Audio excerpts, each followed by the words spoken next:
Welcome to Blooming Wand, your home for grounded spiritual content. I'm Emily O'Neill, evidential psychic medium, intuitive healer, and coach. And if you've been with me for the last couple of episodes, you know that we've been diving into the top 3 topics that come up in my practice, in one-on-one sessions or in my mentoring sessions. We have so far explored understanding what's essential. Then we moved to limiting beliefs, and in October, on the full moon, which I believe is October 6th, we'll have the third and final installment of that series, which is all around boundaries, and I'm really excited to share that episode with you. But in the meantime, it's the autumn equinox, and you know that I can't let a big shift in the wheel of the year go by without taking a pause and offering you some tools to support your self-care and spiritual practices. So this time on the autumn equinox, if you've been with me over the years, you know I always offer journal prompts, different spiritual practices, and like tarot spreads, and honestly, this time isn't really all that different, but I'm adding a component that's become really important to my self-care and spiritual practices, and that's also starting to become something that more and more of my clients are interested in. So on this autumn equinox, I thought I'd offer some guidance on how you might choose to engage this seasonal shift by working with your healed and wise ancestors. The more I work as a medium, the more I connect clients with loved ones in spirit, including ancestors that they know of but have never met, the more I feel called to speak to the importance of ancestral connection. It is true that at times ancestors come through when you work with a medium. You can still validate a lot of that information, but sometimes the information that comes through gets validated over time. That's certainly been the case for me. I don't think that that's uncommon. I started my journey working with my ancestral line many years ago. My mediumship has certainly informed that, but I started with Nancy Hendrickson's Ancestral Tarot book, which I highly recommend, and a lot of what came up through my practice around choosing a lineage and working with it intuitively and with divination tools I ended up being able to validate it, and a lot of it was very accurate. And it helped me to understand the stories of the people that have come before me. I have also paired that with working with some genealogical tools, going through family photos and talking to people who remember the people who came before me, so my ancestors. And there aren't very many people who are still living who can help me understand their story, so the ones that I do have feel very important. But everybody's connection to their ancestral lineage and how they want to go about that is going to be different. Obviously, it varies by culture. We know these things, but your journey with this, if you choose to engage with it, will be unique to you, and that's okay. And that's really what's inspiring this episode, is just to offer you some ways that you might go about doing that and to share with you some of the things that I've learned along the way. This is certainly not the only way. But it's just a way. So you're probably going to hear more about this down the road, but for now, consider this an invitation to just gently and intuitively incorporate some ancestral magic into your equinox and self-care spiritual practices. And let's just dive in. As day and night find perfect equilibrium at the autumn equinox, we stand at one of nature's most profound threshold moments. This ancient turning point invites us to pause and honor the deep wisdom of those who have walked before us. According to Celtic and European folklore traditions, as well as others across the world, the seasons between autumn equinox and Samhain or Halloween is when the veil between our world and the spirit world grows thin. Many traditions feel that this is the case. And though this belief is rooted in ancient storytelling rather than scientific fact, this has profoundly influenced how many cultures approach this special time of year. You're going to see or hear a lot of people talking about how the veil is thin at this time. Now, I personally believe the veil between this world and the next is thin and accessible all of the time. But I appreciate how the connection to the unseen realms can feel particularly potent as days grow darker. That said, the folkloric understanding of autumn as a threshold season creates especially meaningful opportunities for connecting with our ancestral lineages. So, one of the things I wanted to touch on is that across many traditions worldwide, autumn has been a time of harvest gratitude. Communities gathered to celebrate the final harvest, acknowledge that their survival through winter and beyond depended on the wisdom, practical knowledge, and hard work passed down through generations. This theme of grateful recognition for ancestral contributions appears in countless cultures worldwide. Another thing that's kind of important to note is that ancestral veneration is really important this time of year. So, the autumn season traditionally marked the beginning of remembrance time, when families would light candles for departed loved ones and share stories that kept ancestral wisdom alive. Communities would invoke the protection and guidance of their forebears as they prepared for winter's challenges.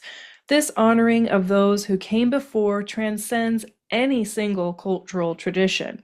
It's a practice that can kind of unite us. The other thing to contemplate is threshold rituals.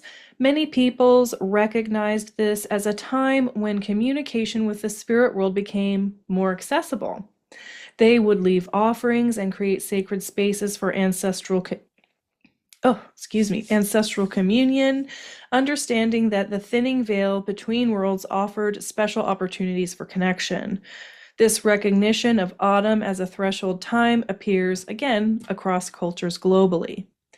Now, drawing from the wisdom found in ancestral healing practices, here are some gentle ways that you might choose to connect with your lineage during this sacred time.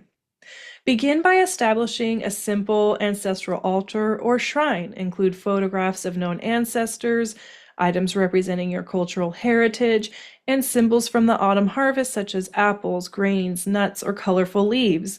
Light a candle to signal your intention to connect with those across the veil.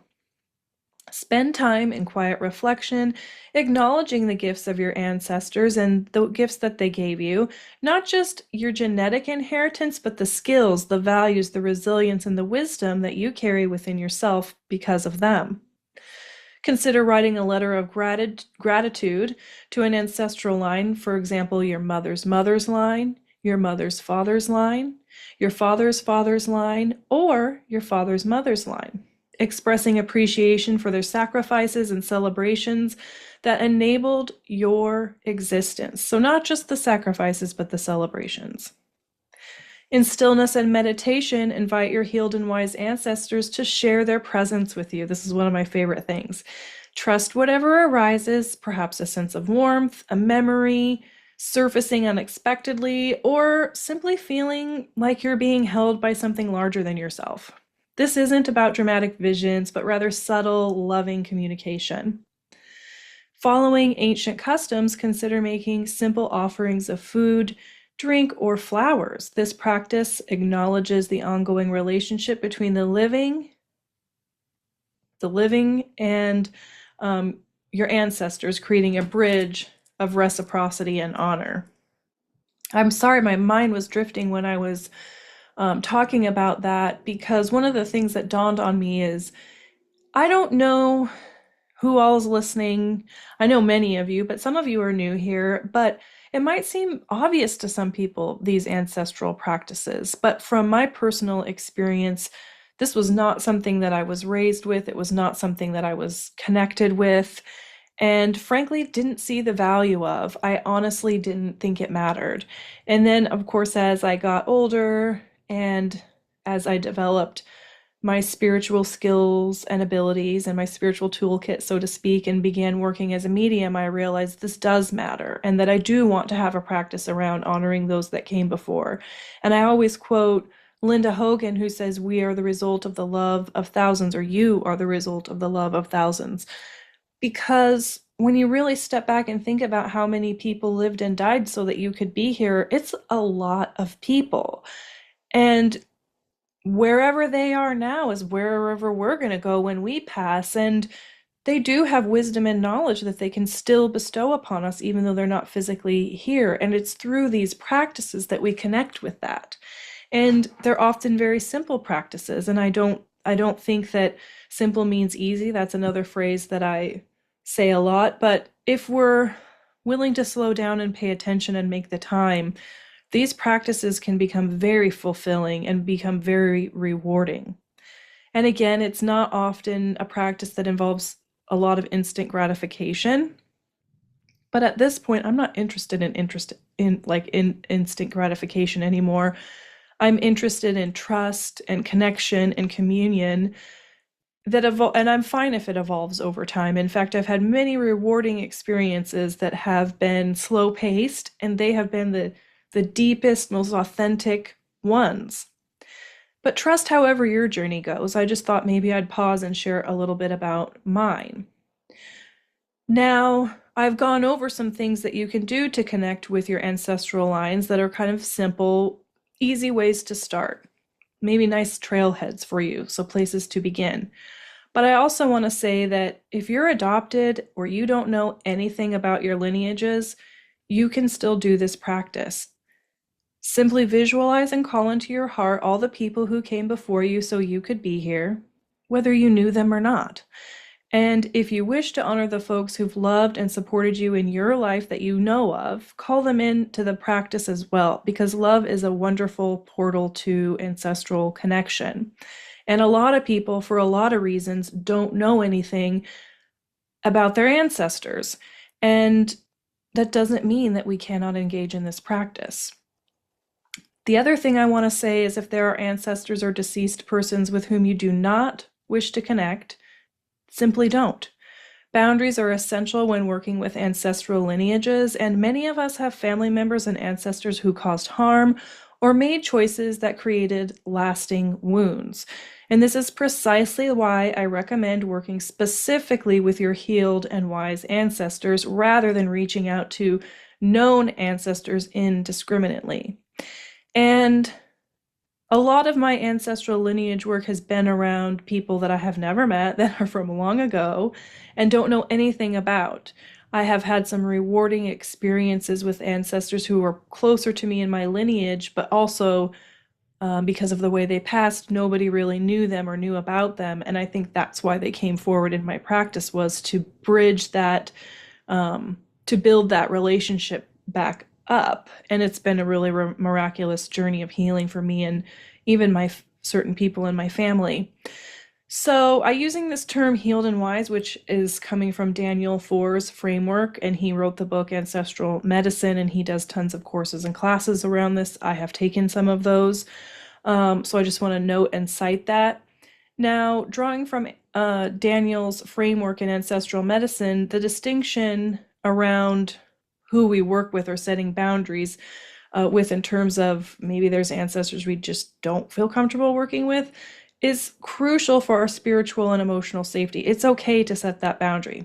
And as Foer explains, and I have come across many people who believe this, not all dead people are ancestors in the sense of being beneficial guides and allies. Some of the dead are what he says stuck, confused, or even malevolent. Now, I personally don't believe this. It's where, when I was taking those classes and kind of learning more about this, I was like, that doesn't resonate with me. So this is when I tell you, like, if something doesn't resonate with you, it doesn't have to. You don't have to take everything that I say and run with it. In fact, question me. I question myself all the time, to be honest. I think that's a healthy thing to do. But I hold a different perspective than he does. I don't think that the dead are stuck, confused, malevolent, or anything like that. I don't believe the dead carry unresolved trauma in the same way that we might imagine. I believe it's us. It's those that still have a physical body, the living, who carry the trauma they inflicted during their lifetime, making it emotionally and spiritually challenging for us to work with them in spirit form. And when we attempt to connect with recent ancestors who caused harm, we bring our wounds and our triggers and unhealed pain into the spiritual space, which can complicate the practice. And I want to be clear, I have people who have passed in recent history who I do not want to work with and don't have any intention of working with them. And that's just my boundary. And working as a medium, when I go to practice circles to keep my skills up, that's something that I like to do and be in community. These people don't come through because I've set that boundary. Like, that's not really somebody I want to hear from or to be working with. So I just wanted to share that with you all, that next month we're going to be talking about boundaries in like our day-to-day life, but we can set boundaries in our spiritual practice, including our ancestral spiritual practices. Healed and wise ancestors are ones who represent those who have moved beyond their earthly limitations and found peace in the spirit realm, or are at peace in the spirit realm. And they're often ancestors who have been gone a long time. There might not even be any physical record that you could ever dig up about them. More importantly for our practice, these are the ancestral spirits we approach without the emotional charge or trauma responses that might arise when connecting with those who've harmed us or our family members, or even those who maybe we love but are recent, have become recent ancestors, meaning maybe parents or grandparents who've gone into the spirit realm that we just don't know if we want to include or incorporate them into our ancestral spiritual practice. You don't have to. You can, but you don't have to. Do you see where it's really about what feels right for you? But it's this idea of connecting with something that is healed and wise, that's your birthright, and that's in your lineage. This approach allows us to receive ancestral wisdom and support while maintaining appropriate spiritual boundaries. The healed and wise ancestors can also serve as powerful allies in our own healing journey. I know that I've definitely experienced that, and I've seen it with clients. It is profound. It's good medicine. They may gently bring pain or unresolved wounds to the surface. That happened to me. Not to harm us, but so that we might tend our pain in meaningful and supportive ways. So they can show us where we're holding things that maybe we don't have to hold or that don't belong to us anymore. And working with them creates a safe container for this healing process, as their love and wisdom helps us navigate whatever arises with greater compassion and understanding. So lastly, I want to add that working with the healed and wise ones in your lineage is not only a way to receive healing for yourself, but it also heals this very wounded world that we live in. Our long gone, healed and wise ones no longer have physical bodies or a vessel to enter into this physical world, which makes our work with them so important. They need us to help them heal not only ourselves, but to offer what we can to community and others in terms of being of service to helping bring healing into this world. And I was just talking to one of my clients, because there's been a lot going on in the world. I feel like I'm saying that a lot, but it's because there always has been a lot going on in the world, and there always will be a lot going on in the world. And sometimes when we engage with that loving presence of our healed and wise ancestors, they show us our personal wounds so that we can tend them. And if we can tend to our own personal worlds, then we can extend that practice outward into tending to a wounded world. The example that I like to give is that we all have internal conflict. A part of ourself that wants one thing and a part of ourself that wants another, and they can kind of butt heads. If we can develop a practice, a spiritual and emotional practice around saying like, wow, I'm conflicted. I have a lot going on inside of me, and be present for that, and without trying to fix it, but being present for both sets of needs, we can come to realize that one part wants one thing and one part wants another thing, but they're both wanting us to be happy and healthy. They're just going about it in different ways, and we can work with that, right? It's common ground, finding common ground. If we can do that practice with ourselves, then we can go into this messy material world knowing a little bit of how to find common ground with people that we don't agree with, or where there's conflict. It requires a tremendous amount of space holding and listening and patience. Also healthy boundary setting. But if we don't learn to hold space for our own internal conflict, we certainly can't do it in the wider world. And that's where everything becomes dualistic, this or that, mine, yours, things like that. So I really do feel like our self-care and spiritual practices are preparing us for the good work of what it means to be alive and in and of this world. I'd be curious to know what you think. I always really love to hear from you. But one of the things that's important to me here at Blooming Wand is to put forth some of these ideas, like working with the ancestors and realizing it's not a frivolous thing. It's a practical, helpful, useful tool. And the more we learn about epigenetics, which is intergenerational inherited trauma and strengths and things like that in science, it was working to get more information about this, the more we realize we inherit a lot more than what comes through in just our DNA. And I think that's fascinating, and I can't wait to learn more about it. Now, I thought it might be helpful to outline some of the tenets of ancestral work, and this is just how I approach it and what has worked for me, and I have no doubt that I will refine this over time because I've refined it already many times, which is great because that's what practices are. We get to change them as needed.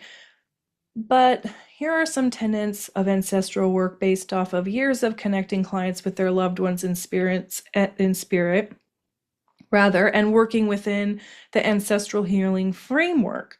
And these are just core principles that guide safe, effective, and healing-centered ancestral practices.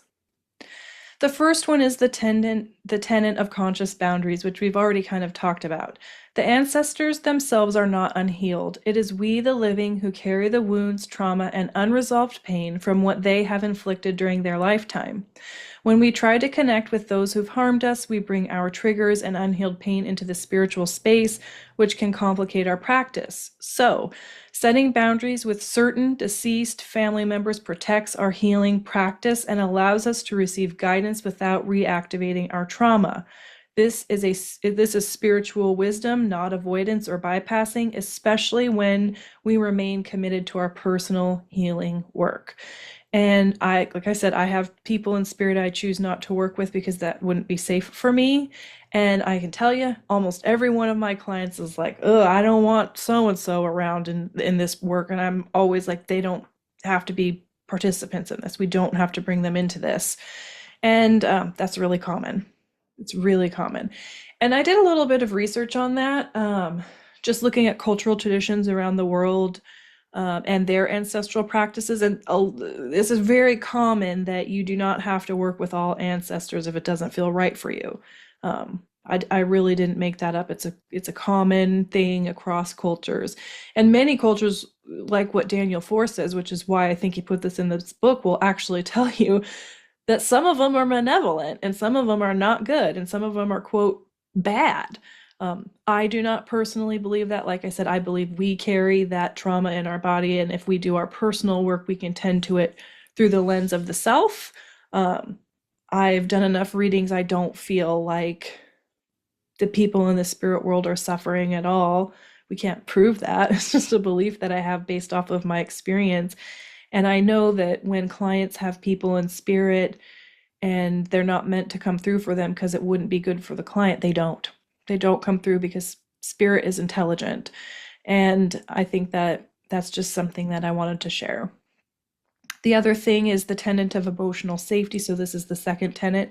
We work with the healed and wise ancestors, those we can approach without emotional charge or trauma responses.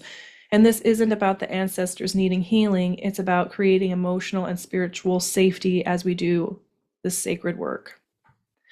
The third is the tenet of loving lineage. We connect specifically with the most loving aspects of our lineage, those ancestors who have moved beyond their earthly limitations and found peace in the spirit realm.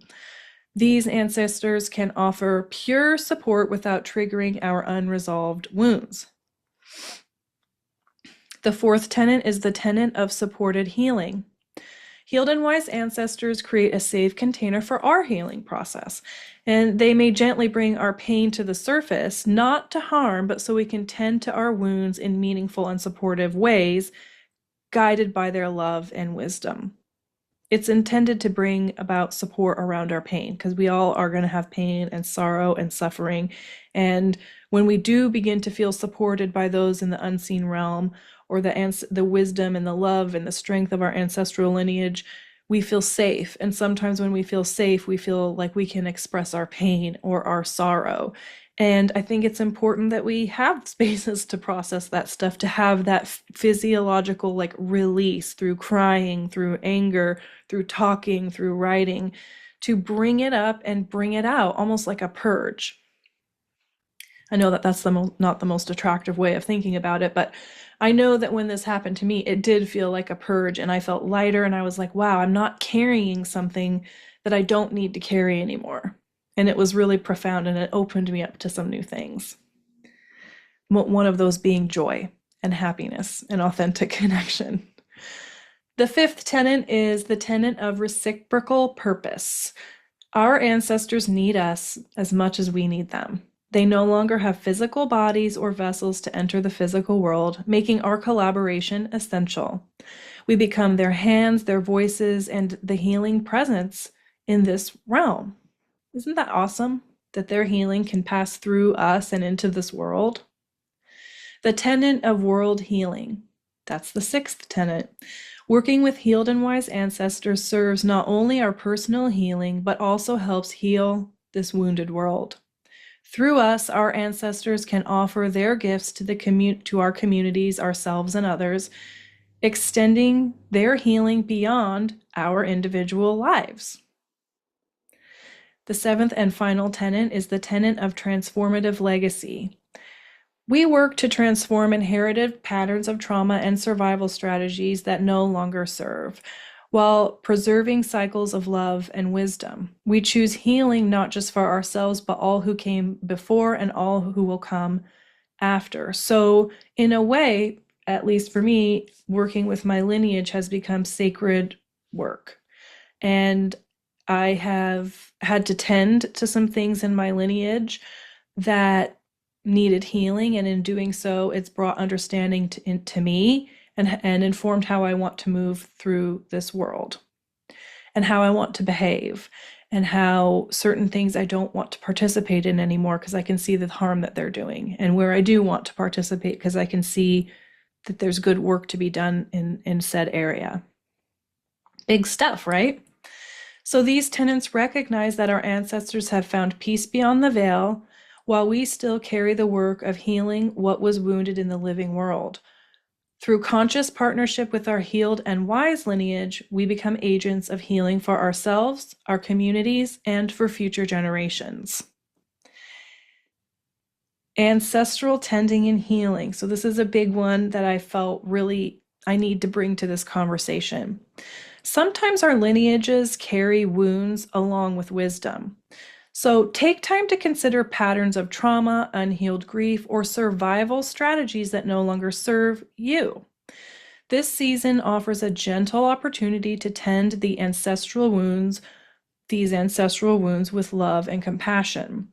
And when you do begin to dive into ancestral healing work, you will begin to notice trends in the living that come from the ones that came before.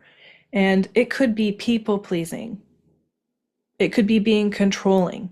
It could be having like the desire to write. It could be anything. So you get the wounds and you get the wisdom.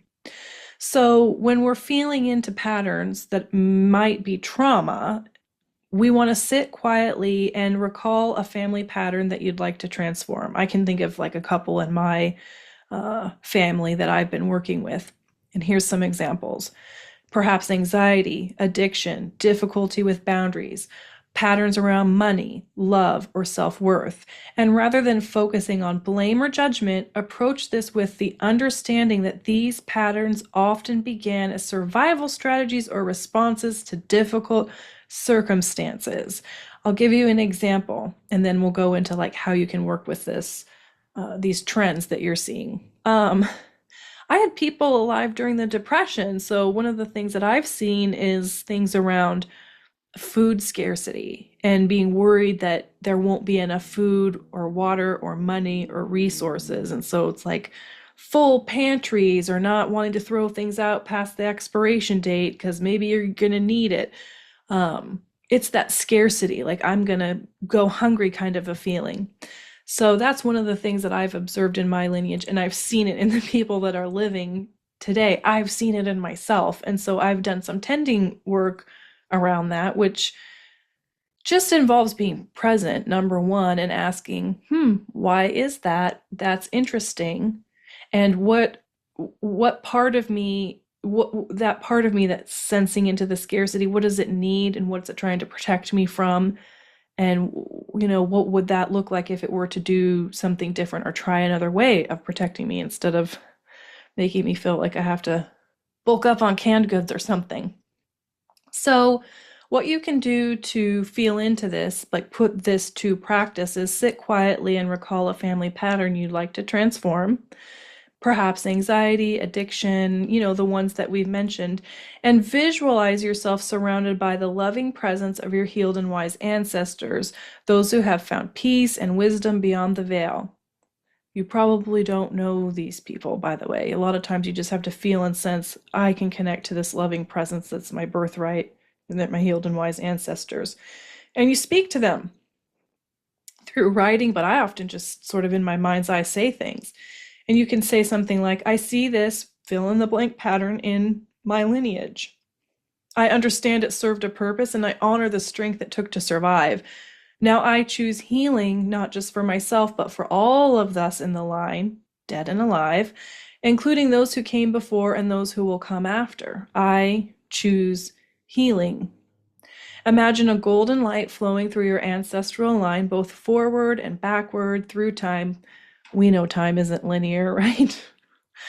I think Stephen Hawking helped us understand that, which, by the way, I never did understand any of his work. I have to look at the summaries online, but I digress. So we're thinking about time, which I think of as a circle. And if you think about those who came before and those who come after and you and how you hold all of that, it kind of makes you connect with that idea that time's not a line. And you can feel like you connect with that golden light that's flowing through the line and into you and through you, and it's carrying love and healing and transformation. And just see what happens as you're kind of in that golden light energy, that connecting with that visualization. Maybe you want to do it now. Maybe something's already come to mind and you're like, yep, I know what I want to work with. And just feeling that connection of love through the line and maybe the wound you wish to heal, you might suddenly feel called to forgive, to cry, to grieve, or to simply witness with love, like, I understand how we came to be this way. And that understanding can be transformative. Sometimes we just need to witness the pain, and the pain can transform. That's all it is. So trust whatever arises and be sure to pay attention to the subtle shifts in atmosphere around you, as well as within your body. And by thanking your ancestors for their strength and stating your intention to break cycles of harm while preserving cycles of love and wisdom. I think that that's really important, and they support that intention. So, I wasn't going to not have journal prompts. And just know you can save these. You don't have to do them all at once because there's a lot here. But here's some seasonal reflection questions. What ancestral gifts am I most grateful for this season? So look for clues in your natural talents, the values that feel unshakable within you, the ways you instinctively care for others, the skills that come easily to you, or the strengths that emerge during difficult times. Sometimes ancestral gifts show up as things people often compliment you on, or qualities that feel like just, quote, kind of who you are. Now, here's another prompt. Oh, I'm gonna have a little cough. Hold on.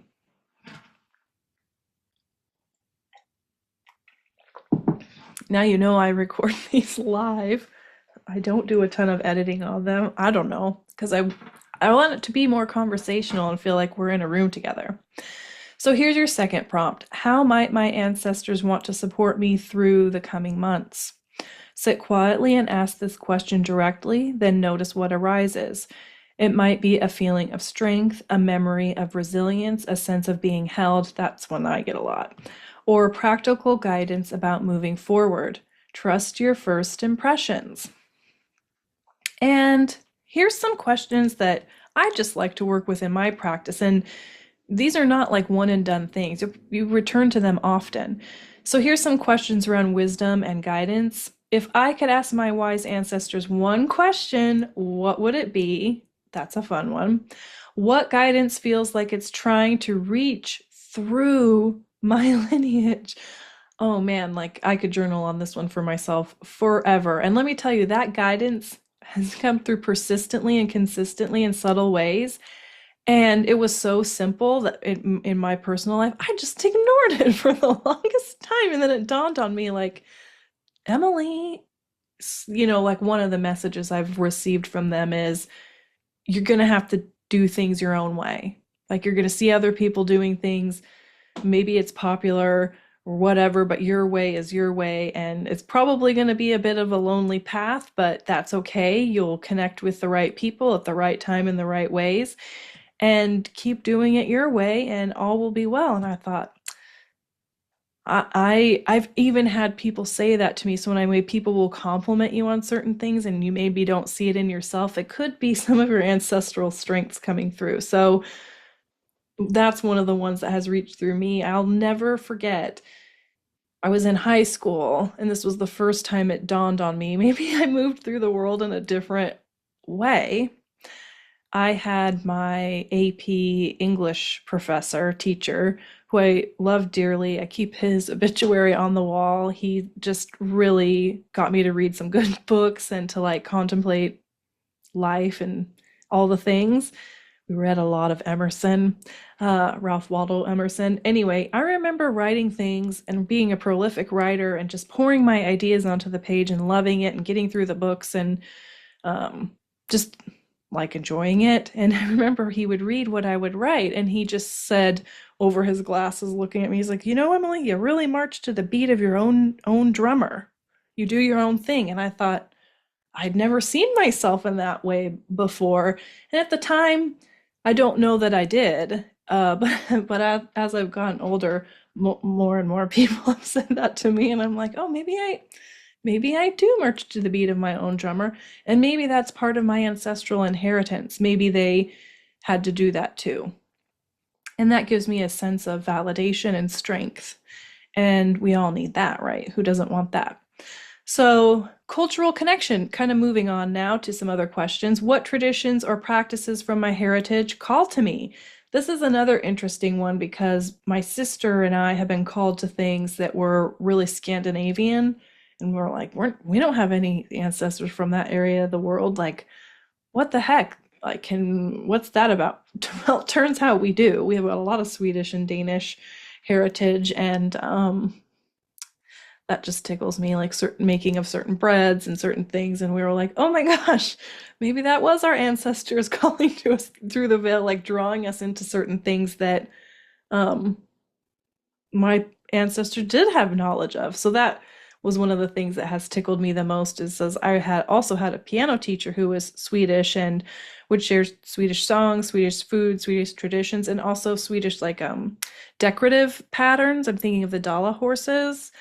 And I was like, oh, I love this stuff. I'm so into it. But then thinking, well, but you're not Swedish. That's not for you. And then come to find out, I loved it and was so into it, probably because my people come from Sweden on my mother's side. So that's I just think that's cool how that can work.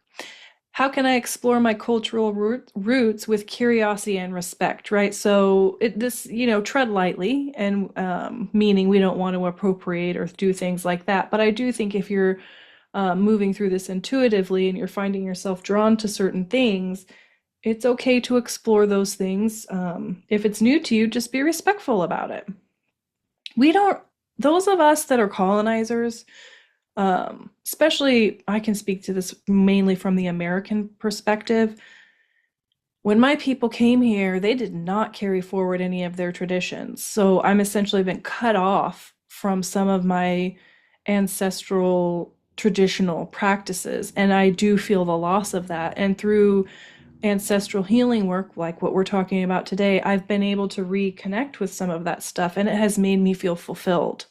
And that's why I think that this is kind of important work. The other question is, what aspect of my ancestral culture would serve in my life today? And a couple of moving forward questions. How do I want to be remembered by future generations? Because guess what? You're going to become an ancestor someday. And I think that's pretty freaking cool. I always tease people that when I'm an ancestor, what I'm going to do. I'll come through to them. But I actually do it so that they'll know it's me. So I'll tell them this is how I'm going to come through. And then when you feel and sense that, you'll know it's Emily. What gifts do I carry that came through my lineage and want to be shared? I think a lot of the work that I do here has a lot to do with my ancestral lineage and that they put wind in my sails, so I'll share more. I'm an introvert, it doesn't come natural to me to have a podcast or a YouTube channel. I'm more of a writer and I like writing things and sending them out into the world, but I do think that the some of what I've learned is meant to be shared and that I am encouraged by my healed and wise ones to do so. How can I live in a way that honors both my ancestors and my authentic self? I really do feel like if you're honoring your authentic self, you're already honoring your ancestors. They're not exclusive to, like they're not separate things. This season offers an opportunity for gentle ancestral healing work. As we honor our forebears, we can also acknowledge that love sometimes comes with burdens. With compassion, we can work to transform inherited patterns of suffering while maintaining connection to our ancestral strength and wisdom. So here's the tarot spread that I have for you. Sadly, I have no visual. If you're getting my newsletter, you'll get the visual of this. And if you don't get my newsletter, that's my primary form of communication. Visit bloomingwand.com to sign up. All of my resources are there, all the freebies, which include the worksheets that I've created for that 3-part series I mentioned at the beginning about essential beliefs, what's essential, limiting beliefs, and coming up in October, boundaries. There will be a transcript with all the goodies of this episode in the blog. The blog, I always do that. If I do an episode, I try to put it on the blog because I don't know about you, but I need to hear and read things. That just works good for me. And I like to refer to things later. And sometimes if I've already listened to something, I don't want to have to re-listen to it again or try to find it. So being able to scroll through a blog or something makes that easier for me. I don't create this stuff to just necessarily be one and done for you all.